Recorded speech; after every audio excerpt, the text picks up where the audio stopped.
So I'll pass the stage to you. Thank you very All much right. for coming in, Mr. Morin. Well, thank you very much for the introduction. Thank you all for volunteering to attend. I know you paid a lot of money to be here. That's my attempt at humor. Thank you very much for co-hosting this. So I'm going to hand out a little goal sheet at the end of the session. You may or may not find it useful. Depends on your take about life and goals and so on. So I'm here today to talk about my book.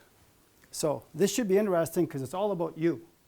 I'm not talking about anything theoretical or historical or something that doesn't relate to you. It's about you, working with you. Because the point in any presentation is there has to be a point. If you're listening to somebody talking and if you're sitting there going, what's the point? Then that person has missed their opportunity to explain what the point is, hasn't he? Well, the point is it's about you working with you. If you can't work with yourself, if you can't develop discipline and strength and honor and honesty and a hard work ethic, a good work ethic, how are you going to work with others? How are you going to play on teams? How are you going to get on in the world when the world's full of people? And we have to get along with them. We have to somehow work in synchronicity with people, don't we? So it's about you working with you. And I use the term a roadmap because we're going to use the road a lot in our analogies. Because if you think about life, life is much like a road. You get to pick where you go. You get to pick how fast you go. You get to pick who goes with you, what sort of comfort level you're in, and so on. There's lots of things governing how you go on the road, right? And self-mastery is important. So it's a roadmap to self-mastery because it's not about mastering him or being better than him or better than her. It's not about that. If you go through life competing against others, you'll never be as good as you can be. You have to compete against yourself. But in order to compete with yourself, you have to know how good you are today. So every day is a new day to do what? To improve yourself. Never mind what other people are doing. We're all so unique. So it's self-mastery, not mastery of the world, right? You're not going to be some powerful leader telling everybody what to do. So here, you have to always do the best you can with what you have, and there's a time element. Now, I have clocks made, of course. If you notice the hours on the clock and the hands, the time is always now. In your life and forever, the time will always be now. Now, I told Kathy that I was going to change my presentation and talk to grade 10s. But it's the same presentation I do for 60-year-olds and 70-year-olds because the time for them is now. The difference between them and you is they've used a lot of their clock. There's only so much clock left, right? So what time is it now? The time is now. Anybody know how many seconds there are a day? Flying guess? 86,400. Is it important to watch every one of them? No. But it's important to know that they're going by every moment of the day. So we're going to talk about driving because I mentioned roads and how it's a good analogy. But the problem with the rear view mirror that you see here is that in real terms on the highway, if you're looking at the rear view mirror too much, you're going to crash into somebody because life's happening in front of you, right?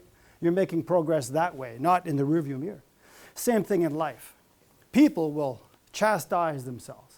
They'll say bad things to themselves, bad language. They'll call themselves idiots and all kinds of worse things because of something they did wrong.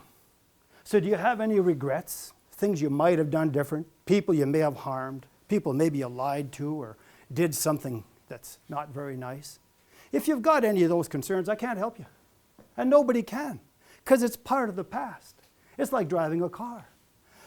Once you're past the point where that dividing sign is on the PowerPoint, you might as well look forward because you can't ever go back. So it sounds like a fairly silly thing to say, very simplistic, doesn't it? But mark my words, you're going to see people always too often going, oh, why didn't I do this?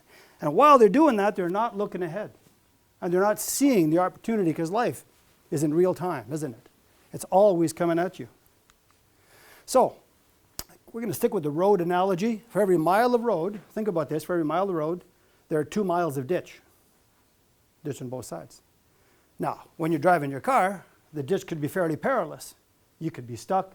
You could be killed. You got to stay out of the ditch. And how? You pay attention to where you're going. Well, in life, it's the same thing. What are the ditches in life? Well, one of the worst ditches you could find yourself in is going to jail for doing something you shouldn't do. That's a big ditch. What are the other ditches in life? Well, not eating well. You have no energy. You're lacking all kinds of pep. And why? Look what you're eating. That's a ditch, isn't it? It's a ditch that's going to cause you problems. Not working hard enough, not showing up on time. Those are all the ditches of life, and those things are always there, and you can slip into them, but it's up to us as individuals to choose how we're going to act and how we're going to react and so on. So stay out of the ditches in life, choose your speed, choose where you're going to go, and keep going. So here we have this young lady, and she, even at this age, realizes that there are two things in life that you get for free: time and life. When you're born, the clock starts ticking, and you're alive. The clock's going. However long it ticks, well, I can't tell you, nobody can, right? But it stops at various times for all of us. But the important message here is what you do with them is up to you, what you do with your time. Now, at an early age, this young lady is watching everything. She's already forming opinions. She has very little control over what she's going to do. But very soon, she will be sculpting her personality. She'll be sculpting her opportunities, just like this sculptor is. Now, if you're walking through a square in Europe, for example, or maybe some of the big cities, you'll see a big rock, usually granite, and there'll be a guy there flailing away with a hammer and a chisel, and you think he looks like a madman. Well, he might be mad. But what he's doing, he's releasing a figure inside that granite. That guy is called a sculptor or an artist, and he knows inside that granite there's a trophy or, pardon me, a likeness of Wayne Gretzky or Sidney Crosby or a musician, somebody. He's going to create a statue of somebody. He's just going to release it. He's not creating it. In his mind, he's releasing the figure that is inside the granite. Does that make sense? There's a difference, as you can see. One of them you're creating. The other one you're releasing. It's almost the same. So in your own life, at any stage, it's up to you. When the student is ready, the teacher will appear. So today we'll have some messages, and the point is, another point, sculpt yourself.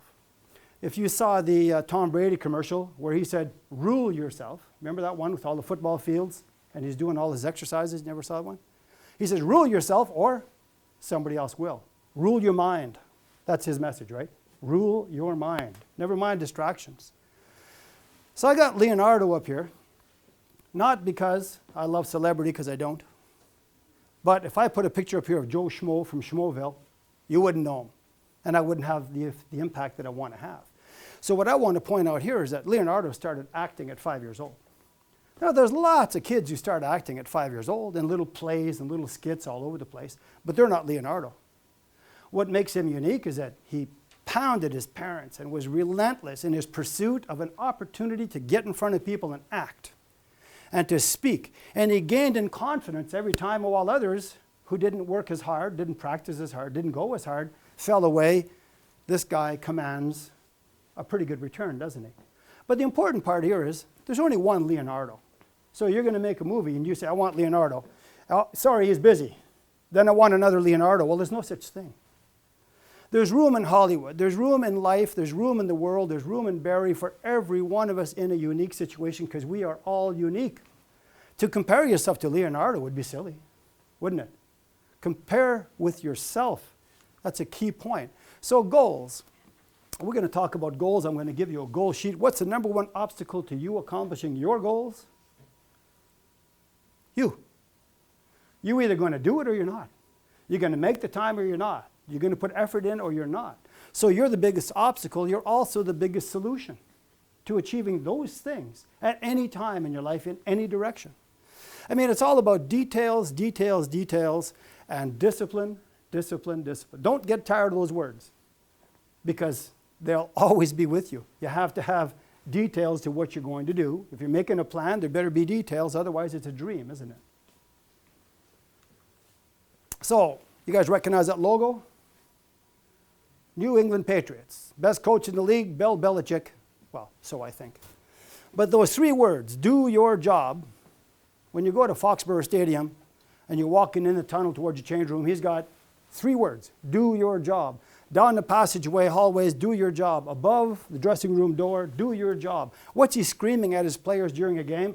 He's got them by the shoulder pads, they're about this big, and you see him screaming, do your job. What does he mean? He means never mind the clock. Never mind the score. You, never mind that it's Monday. Never mind that it's 11:15. Do your job. Now, what are the jobs we all do every day? We wake up as brothers and sisters. sons and daughters. Pretty soon we get down to the kitchen, we cook toast and an egg, we're cooks. Then in your case, you go to school, you're a student. In my case, I run my businesses, I'm a business guy.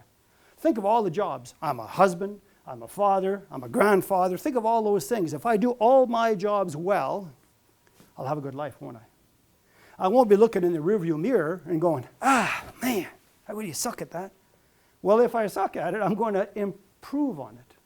I'm going to do my job. So, when you think about goals, everything you do will either take you closer or further from your goals. If you want to become a power lifter, you get there by what? Lifting and pressing and lifting. The more you lift, the more you press, the closer you get to your goals. It doesn't matter what it is.